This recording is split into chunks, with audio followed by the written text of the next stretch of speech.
मित्रांनो, तुमचं पुन्हा एकदा सुमिरित मराठी ह्या यूट्यूब चॅनेलवर स्वागत आहे. आजची कथा सुरू करण्यापूर्वी जर कोणी ह्या चॅनेलवर पहिल्यांदाच आले असाल आणि अजूनही सबस्क्राईब केले नसेल तर नक्की सबस्क्राईब करा. धन्यवाद. पाटलांनी चव्हाणला श्यामला जिवंत असल्याची खबर सांगितली तेव्हा त्यानेही सुटकेचा निश्वास टाकला. मोठ्या संकटातून आपण वाचलो याचा आनंद त्याला झाला. रॉड्रिक आणि माईक यांच्या या कर्तृत्वाची फळं उगाचच आपल्याला भोगायला लागतील याची त्याला भीती वाटत होती. नशिबानं त्याला वाचवलं होतं. तो रिलॅक्स झाला होता. खुशखबरी आणणाऱ्या पाटलांचं त्यानं चांगलंच आगत स्वागत केलं. कोंबडी कापायची तयारी केली, पण पाटीलच नको म्हणाले. पाटील जाताच त्याला सुपेगावचा निरोप आला. गेले 2 दिवस सुपेगावकरांना बिबळ्या त्रास देत होता. आदल्या दिवशीच्या संध्याकाळी बिबळ्यानं तर कमालच केली होती. त्याने गावकऱ्यांच्या समोर गावात शिरून दुभतं जनावर पळवलं होतं. त्यामुळे गावात विलक्षण घबराट पसरली होती. बिबळ्याचा बंदोबस्त करायलाच हवा होता आणि म्हणून गावाने चव्हाणला निरोप पाठवला होता. असल्या शिकारीसाठी चव्हाणचा दबदबा होता. निरोप मिळताच त्याने ताबडतोब शिकारीला जायची तयारी सुरू केली. एवढ्यात चव्हाणला रॉड्रिकचा निरोप मिळाला. त्याने नकार दिला. रॉड्रिक आणि माईकने केलेल्या शिकारीपेक्षा त्याला या बिबळ्याच्या शिकारीत अधिक रस होता. रॉड्रिकचा माणूस परत फिरला. त्याला अजून पाटलांचं घर गाठायचं होतं. पाटील घरीच होते. सरकारी मामल्यातून सुटल्यामुळे ते विशेष खुशीत होते. त्याचा आनंद ते दिवसभर घरीच राहून साजरा करणार होते. रॉड्रिकचा माणूस निरोप घेऊन आला तेव्हा ते घरीच होते. त्यांच्याबरोबर गावातली काही बडी मंडळी बोलत होती. विषय होता राजकारणाचा, पण उद्देश मात्र वेगळेच होते. जिल्ह्यात पेट्रोकेमिकल्सचे प्रकल्प निघत होते. त्याच्या बांधकामाची काही कंत्राटं आपल्याला मिळावी म्हणून ते बोलत होते. पाटील हो हो करीत होते. ते चाचपून बघत होते. वर्षभरात असेंब्लीच्या निवडणुका येणार होत्या. पाटलांना सत्ताधारी पक्षाकडून तिकीट मिळवायचं होतं आणि मुख्य म्हणजे त्यांना निवडून देखील यायचं होतं. ते आपल्याला कोण कोण मदत करतील हे चाचपून बघत होते. निवडणुकीच्या वेळेला जे फंडासाठी मदत करणार होते त्यांनाच कंत्राट मिळवून द्यायचा प्रयत्न पाटील करणार होते. गावातल्या माणसालाच जर कंत्राट दिलं तर पर्सेंटेजची मागणी करता येत नसे, पण या गोष्टी मात्र हक्काने मागून घेता येत होत्या. पाटील असाच विचार करीत होते.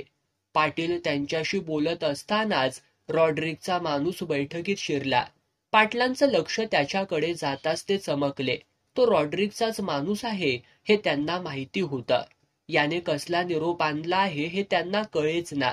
श्यामलाच्या लफड्याची शंका त्यांच्या मनात आली, पण तसं नसावं, कारण श्यामला जिवंत आहे हे सकाळीच त्यांना समजलं होतं.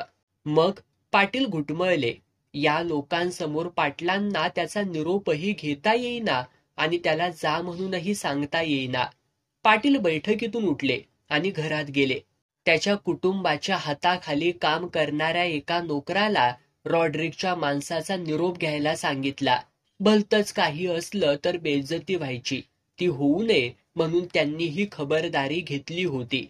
पाटलांच्या नोकराने रॉड्रिकच्या नोकराकडून चिठ्ठी घेतली आणि ती पाटलांजवळ दिली. पाटलांनी चिठ्ठी वाचली. ते उडालेच. कालच्या रात्रीच्या घटनेनंतर त्यांचं मन लगेचच असल्या गोष्टीकडे धजत नव्हतं. त्यांनी रॉड्रिकच्या माणसाजवळ कुठल्याही प्रकारचा निरोप दिला नाही. पाटील फक्त कळवतो म्हणाले. हो, रात्री पुन्हा बेत बदलला तर काय घ्या. रॉड्रिकचा माणूस परत निघून गेला. पाटील पुन्हा बैठकीत येऊन बसले.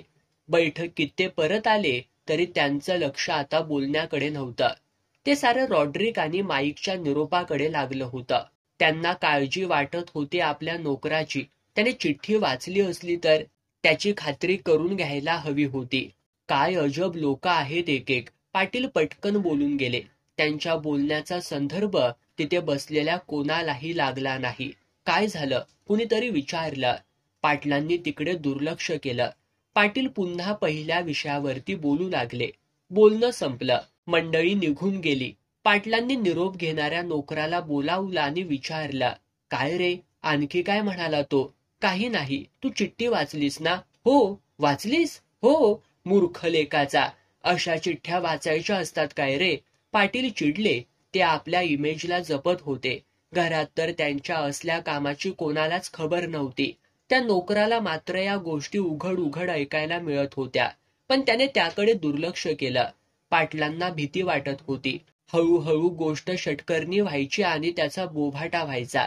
पाटलांना हे सारं नको होतं. निदान विधानसभेचं तिकीट मिळेपर्यंत तरी आपलं चारित्र्य धुतल्या तांदळासारखं स्वच्छ आहे असं त्यांना दाखवून द्यायचं होतं. तशात हा निरोप आणि तोही नोकराला समजलेला. पाटलांचं डोकंच सणकलं. त्यांनी मग नोकरांसमोर तमाशा केला. आमची जनमानसातली प्रतिमा खराब करायचा डाव, दुसरं काय? ते आपल्या नोकरासमोर चिडून बोलले. तू बोलला नाहीस त्याला? असला निरोप पुन्हा आणलास तर पोलिसांकडे देईन म्हणून. नोकर काही म्हणाला नाही. मूर्ख कुठचा, साऱ्या लोकांसमोर बोलला असतास तर गेली असती इज्जत आमची. पाटील पुष्कळ वेळ बडबडत होते. पाटलांचा नोकर चुपचाप ऐकत होता. पाटलांना आता बाहेर जाणं शक्य नव्हतं. निदान नोकरांसमोर तरी ते जरा देखील धोका पत्करणार नव्हते. माईक रॉड्रिक जोडगोळीला चव्हाण येणार नसल्याचा निरोप मिळाला. पण पाटलांकडून काहीच उत्तर मिळालं नाही. ते येणार की नाहीत हे समजायला काहीच मार्ग नव्हता. रात्री 9 पर्यंत ते पाटलांची वाट पाहणार होते आणि मग 9 नंतर खोकरीकडं आपल्या टार्गेटकडे कूच करणार होते. आदल्या रात्रीपासून माईक स्टडफार्म वरती रॉड्रिक बरोबरच होता. तो आपल्या जंजिऱ्याच्या घरी परतलाच नव्हता. घरी परतायचं ते कशाला? त्याचं वाट बघणारं कोणीही नव्हतं. तोही रॉड्रिक सारखाच सडाफटिंग माणूस. त्यामुळे तो फार्मवर राहिला काय किंवा घरी परतला काय, एकूण सारखंच होतं. नवीन कुठलं काम मिळेपर्यंत तो मुक्तच होता. रॉड्रिकने रात्रीची तयारी केली. फार्मवर हाऊसकीप म्हणून कुक होताच त्याने त्याच्याकडून खाना बनवून घेतला. खाडीतील ताजी जिताडं फार्मवर विकायला आली होती. रॉड्रिकने कुककडून ती चांगली फ्राय करून घेतली. जोडीला कुकला भाकऱ्या थापायला सांगितल्या. फ्राय केलेली जिताडं आणि तांदळाची भाकरी हा त्याचा आवडता मेनू होता. खाडीतल्या जिताडांना जी चव होती ती इतर कुठल्याही मासळीला नव्हती असं रॉड्रिकचं मत होतं. आणि ते खोटंही नव्हतं. जंजिऱ्यातल्या खाडीतली मासळी खरोखरच चविष्ट होती. माईकचा इम्पोर्टेड दारूचा धंदा होता. म्हणजे दारू इम्पोर्टेड असायची, पण ती भेसळीची. मेड इन जंजिरा माल वापरून एका बाटलीच्या 2 बाटल्या करायचा. माईकला स्वतःला केव्हाच चांगल्या विदेशी दारूची कमतरता भासली नाही. केव्हाही पाहावं त्याचा दारूचा कोटा नेहमीच फुल्ल असायचा. रॉड्रिकने कुककडून जेवण करून घेतलं. पण ते जेवण तो स्टडफार्मवर घेणार नव्हता. त्याला खोकरीत घ्यायचं होतं. दोघेही पाटलांची वाट बघत फार्मवरती थांबले होते. पण 9 वाजेपर्यंत पाटील आलेच नाहीत. येणार कसे म्हणा, असली संधी हातून जाते आहे याचं दुःख होतं. ते हात चोळत घरीच बसले. झेडपी भी क्या आदमी है, आने का नहीं तो बोला भी नहीं साले ने, माईक वैतागून म्हणाला. रॉड्रिकने खांदे उडवले. चौहान तो मुझे छक्का लगता है, छक्का. माईक पुन्हा म्हणाला. इतना अच्छा माल है और शिकार करने जाता है. अरे उसको बीवी है, अपने जैसे थोड़ी ही है. वो कभी भी हाथ डाल सकता है और दाने दाने पे लिखा है खाने वाले का नाम. रॉड्रिक बोलला. माईक काही बोलला नाही. तो वैतागला होता. चलो हम लोग जाएंगे. अगर झेडपी को आना था तो वह 9 बजे के पहले ही आ जाता था, माईक म्हणाला. रॉड्रिकने मान डोलवली. रॉड्रिकचा हुंकार येताच माईकने जीपमध्ये बसायला फारसा वेळ घेतलाच नाही. तो पटकन जीपमध्ये जाऊन बसला. रॉड्रिक धीम्या गतीने जीपमध्ये चढला. रॉड्रिकची धीमी चाल माईकला आवडली नाही. माईकने हे अर्थात बोलून दाखवलं नाही. त्याने जीप स्टार्ट केली आणि खोकरीच्या दिशेने घेतली. तो खूपच अधीर झाला होता. स्टडफार्म ते खोकरी अवघं 7 मिनिटांचं अंतर. फार तर पोहोचायला तिथे 15 मिनिटं लागली असती. पण माईकला मात्र ते अंतर खूप वाटू लागलं. जास्तीत जास्त 15 मिनिटांचा असलेला प्रवास त्याला तासाभराचा वाटू लागला. दुपारी अनुभवलेलं आदिवासी तरुणीचं घाटदार शरीर त्याला अधीर करत होतं. रॉड्रिकला मध्येच काय हुक्की आली होती कुणास ठाऊक. त्याने माईकला श्यामलाची आठवण करून दिली. अरे यह तो श्यामला से कडक है, लेकिन श्यामला में जो नजाकत है उसका एक भी परसेंटेज इसमें नाही, माईक म्हणाला. आता तर ती त्याच्या हातून गेली होती. पाटलांनी जर का तिची बदली केली नसती तर त्याने पुन्हा केव्हा तरी उचललीच असती आणि अगदी जीव जाईपर्यंत त्याने तिला छळली असती. रॉड्रिक काही बोलला नाही, तो फक्त हसला. खोकरी वळणावर मोटारसायकलचा प्रकाश दिसला. झेडपी आ गए, माईक ओरडला. पण रॉड्रिकने नकारार्थी मान हलवली. नहीं, झेडपी नहीं है. अरे झेडपी के गाडी का आवाज ऐसा नहीं है, रॉड्रिक सावध होत म्हणाला. पण माईकला मात्र पाटीलच आहे असं वाटत होतं. अरे ऐसे चीज को कोई छोडेगा क्या, तो रॉड्रिकला म्हणाला. पण रॉड्रिक मात्र मानायला तयार नव्हता. माईकने जीप थांबवली. मोटरसायकल जवळ येईपर्यंत तो थांबला. मोटरसायकलवर झेडपी नव्हते. होता तो फॉरेस्ट ऑफिसर म्हात्रे. तो रात्रीचा राऊंड घेण्यासाठी बाहेर पडला होता. त्याच्या पाठीमागे एक गार्डही होता. रॉड्रिकचा अंदाज खरा ठरला होता. आपल्याला बघून जीप थांबली आहे हे पाहताच त्याला काहीतरी काळबेरं असल्याचा संशय आला. त्याने जीपच्या बाजूला आपली मोटारसायकल घेतली आणि जीपमधून वाकून पाहिलं. माईक रॉड्रिकला पाहताच त्याचा संशय अधिकच दाट झाला. तशी या दोघांची थोडीफार कीर्ती तो ऐकून होता. मायकल डिसूजा, आप कहा चले है, तो सहज सुरात म्हणाला. जहन्नुम में. माईकच्या ओठांवर शब्द आले होते, पण त्याने प्रयासाने गिळले. मनाशी 2-3 शिव्या हसडल्या आणि म्हणाला, जंजिरा, चलो हम भी जंजिरा रिटर्न जाते है. म्हात्रे म्हणाला. त्याने आपली मोटारसायकल रिव्हर्स मध्ये घेतली. आज या जोडगोळीला पाहून त्याने आपला राऊंड तिथेच पुरा केला होता. माईक स्वतःवरती चरफडला. ही नसती ब्याद कुठून उपटली म्हणायची असं त्याला झालं. आता जंजिऱ्याला जायचं नाटक शेवटपर्यंत चालू ठेवावं लागणार होतं. म्हात्रेला मनातून शिव्या हसडत तो जंजिऱ्याच्या दिशेने जीप चालवू लागला. म्हात्रेच्या मोटरसायकलला जीपची एक ठोकर द्यावी आणि उडवून लावावी असं माईकच्या मनात येत होतं. पण तो शुद्ध वेडेपणा ठरला असता. यदा कदाचित त्या अपघातातून म्हात्रे वाचला असता तर माईकला आत्महत्याच करावी लागली असती. माईक मुकाट जीप चालवत राहिला. रॉड्रिकही म्हात्रेवर मनातून चिडला होता. पण करतोय तरी काय लेकाचा. सरकारी माणसं, जरा काही कमी जास्त झालं तर नसते व्याप पाठीशी लागायचे, म्हणून तोही चुप्प बसला होता. जीपने खोकरीचा टप्पा ओलांडला. आता रस्ते फुटत होते. दोन्ही जंजिऱ्याला जात होते. एक राजापुरीवरून जात होता तर दुसरा आंबोली शिघ्रा या गावावरून. माईकने मुद्दाम आपल्या जीपचा वेग कमी केला. जर का म्हात्रे आंबोलीच्या रस्त्याने जाऊ लागला तर तो राजपुरीच्या रस्त्याला जीप वळवणार होता आणि जर का म्हात्रेने मोटारसायकल राजपुरीच्या रस्त्याला घेतली तर तो आपली जीप आंबोलीच्या रस्त्याला घेणार होता. म्हात्रेने आपल्या जीपचा रस्ता बदलला. म्हात्रे साहब, हम लोग राजपुरी होके जाते हैं. माईक जीप मधून ओरडला. म्हात्रेला ते ऐकायला गेलं. त्यानेही आपली मोटारसायकल राजपुरीच्या रस्त्याला वळवली. म्हात्रेने रस्ता बदललेला माईकच्या लक्षात आलं. तो खवळला. भेंचोद साला पिछाही छोडता नाही. तो खवळून बोलला, साले को उडा ही देता हूं. रॉड्रिकने त्याला शांत केलं. आने दो उसको जंजिरा तक, तो माईकला म्हणाला. माईक म्हात्रेला शिव्या देत जीप चालवत होता. माईकने जंजिऱ्याला बार समोर जीप उभी केली आणि सरळ बार मध्ये जाऊन बसले. म्हात्रेची औलाद जाईपर्यंत ते तिथेच बसले. आता म्हात्रेही त्यांचा पिच्छा पुरवून कंटाळला होता. तो त्यांचा निरोप घेऊन परत गेला.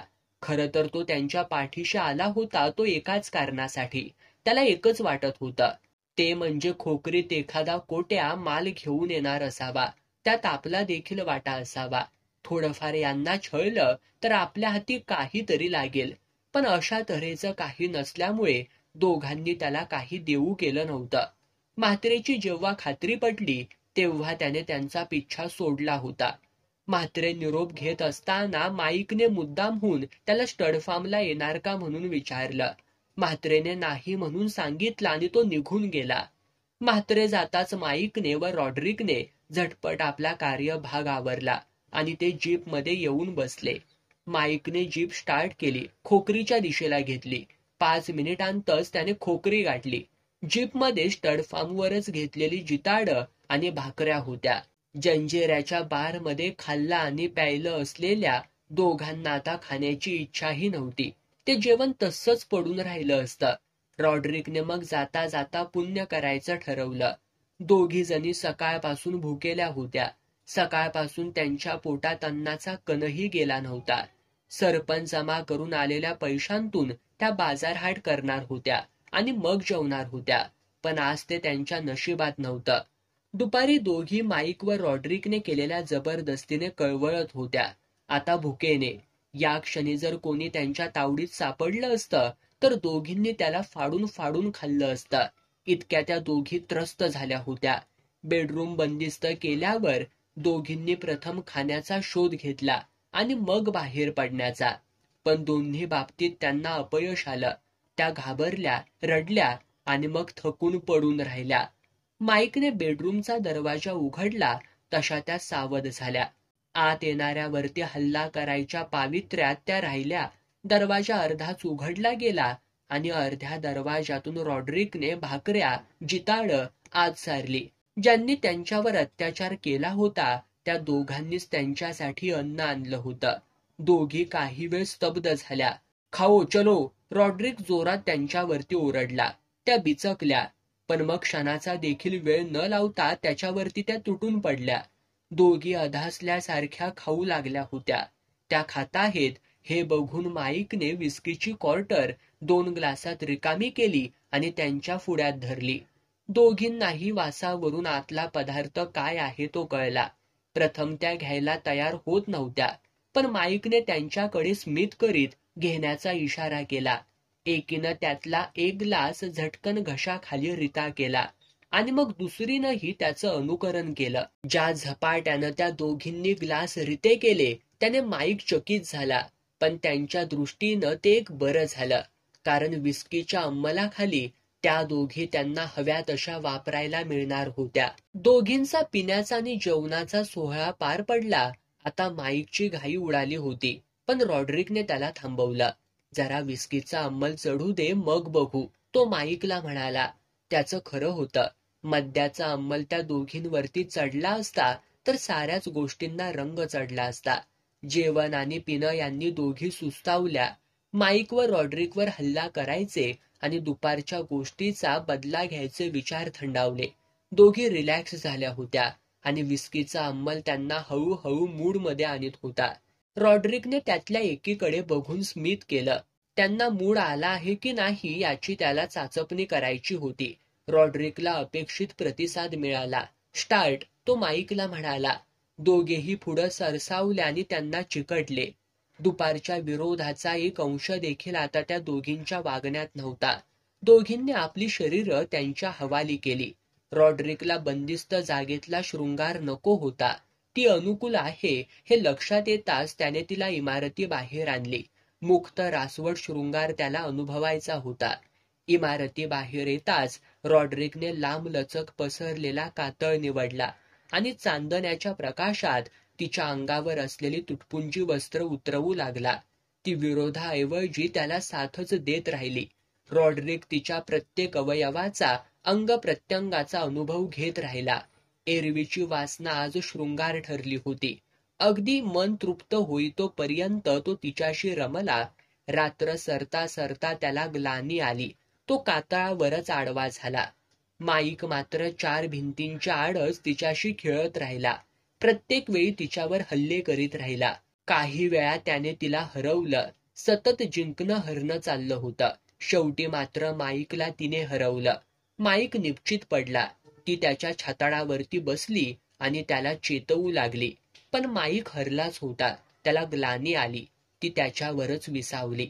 उन्हाचे चटके बसले तसा रॉड्रिक जागा झाला. आता कातळही तापला होता.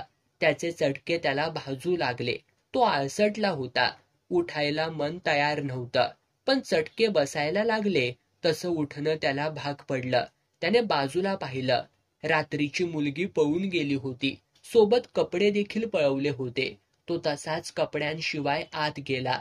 आत दुसरं कोणीही नव्हतं. माईक एकटाच अस्ताव्यस्त पडला होता. त्याच्या जवळची मुलगीही पळून गेली होती आणि अपेक्षेप्रमाणे त्याचेही कपडे तिने पळवले होते. दोघींचं पळून जाणं अपेक्षित होतं. त्याची दखल घ्यावी त्यांच्या पळण्याची दखल घ्यावी असं त्याला वाटलं नाही. त्यांचं काम झालं होतं, मतलब साधला गेला होता. मग त्यांच्या पळण्याची दखल घ्या तरी कशाला? माईक अजूनही सुस्तावला होता. तो खरोखरच थकला होता. रॉड्रिकने त्याला उठवायचं ठरवलं. त्याला फार्मवर परतायचं होतं. फार्मवर त्याची वाट पाहत पुष्कळशी कामं पडली होती. माईकला ढूस मारून त्यानं उठवलं. माईक उठायलाच तयार नव्हता. तो जर उठला नाही तर रॉड्रिक त्याला तसाच सोडून जाणार होता. पण प्रश्न असा होता की दोघांकडे एकच वाहन होतं. जर का रॉड्रिक ते घेऊन गेला असता तर माईकला तिथेच रखडावं लागलं असतं. त्यामुळे जीपसाठी तरी माईकला उठवणं भाग होतं. पण माईक उठायला तयार नव्हता. तो नागवाच झोपला होता. रॉड्रिकचंही तसंच होतं. रॉड्रिकने स्वतःभोवती लुंगीसारखी चादर नेसली आणि दुसरी माईकला नेसवली आणि त्याचं गाठोडं वळून त्याने जीपमध्ये आणून टाकलं. हाच रॉड्रिक पुढे पर्याय होता. माईक चरफडत उठला. क्यू बे औलाद, सोने भी नाही देता? तो आळसटून म्हणाला.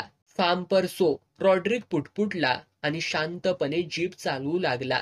जीप स्टड फार्मच्या दिशेने सरकू लागली.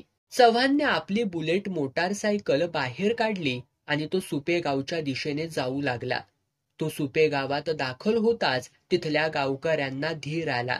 सारच्या सारं गाव त्याच्या भोवती जमा झालं. गावातले कर्ते आपापल्या परीने बिबळ्याची हकीकत सांगू लागले. चव्हाणने सारी हकीकत ऐकून घेतली. बिबळ्या कुठच्या दिशेने आला, कुठल्या दिशेने पळाला हे त्यानं सारं पाहून घेतलं आणि कुठं मचाण बांधायचं हे त्याने सांगितलं. बिबळ्या दिवसाढवळ्या गावात शिरून जनावरं मारतो, याचा अर्थ एकतर तो जखमी असावा किंवा म्हातारा तरी झाला असावा. अशा वेळी एक धोका असतो, बिबळ्या केव्हाही नरभक्षक व्हायचा. हे चव्हाणला चांगलं माहिती होतं. आता त्याला शिकार करताना अत्यंत सावध राहावं लागणार होतं. रात्र पडायला अजून वेळ होता. गावच्या पाटलाने चव्हाणच्या जेवणाचा झक्कास बेत केला. त्याच्या समोरच कोंबडं मारायला सांगितलं. पण चव्हाण नको म्हणाला. कोंबडीच्या जेवणामुळे सुस्ती येणार होती आणि शिकार करताना केव्हाही सुस्त असून चालणार नव्हतं. चव्हाण चपळ होता, चलाख होता. तो चांगला शिकारी होता. त्याने कितीतरी यशस्वी शिकारी केल्या होत्या. त्यात 4 बिबळ्यांच्याही होत्या. त्याचं नाव पंचक्रोशीत झालं होतं. त्यामुळे तो येताच गाव बिनघोर झालं होतं. तो शिकारीचा विचार करीत पाटलांच्या वाड्यात बसून राहिला. नेमकं काय आणि कसं करायचं याची कल्पना त्याने पाटलांना दिली. त्याला 2 मदतनीस हवे होते. पाटलांनी लगेच 2 तगडे गडी त्याच्या मदतीला दिले. नाही म्हणायला गावात एक बंदूक होती, पण फारशी उपयोगात आणली जात नसे. म्हणजे शिकारपटूने रानडुकरं आणि भेकरं असली जनावरं मारण्यासाठी त्याचा वापर केला होता. शिवाय त्या बंदूकधारीला मोठ्या शिकारीचा बिलकुल आत्मविश्वास नव्हता. तरी पण वेळप्रसंगी उपयोगी पडावं म्हणून चव्हाणने त्यालाही सोबत राहायला सांगितलं. पोलीस खात्याला कळवलंय का? चव्हाणने पाटलांना विचारलं. नाही, पाटील उत्तरले. आत्ताच एक पत्र लिहा आणि पोलीस स्टेशनला पाठवा. शिकार झाल्यावरती नसते आफत यायला नको, त्याने पाटलांना सांगितलं. वाघाच्या शिकारीला बंदी होती. पोलीस स्टेशनला कळवल्याशिवाय जर का शिकार झाली असती तर ती बेकायदेशीर झाली असती आणि शिकार करणाऱ्या चव्हाणच्या मागे त्याचा ससेमिरा लागला असता.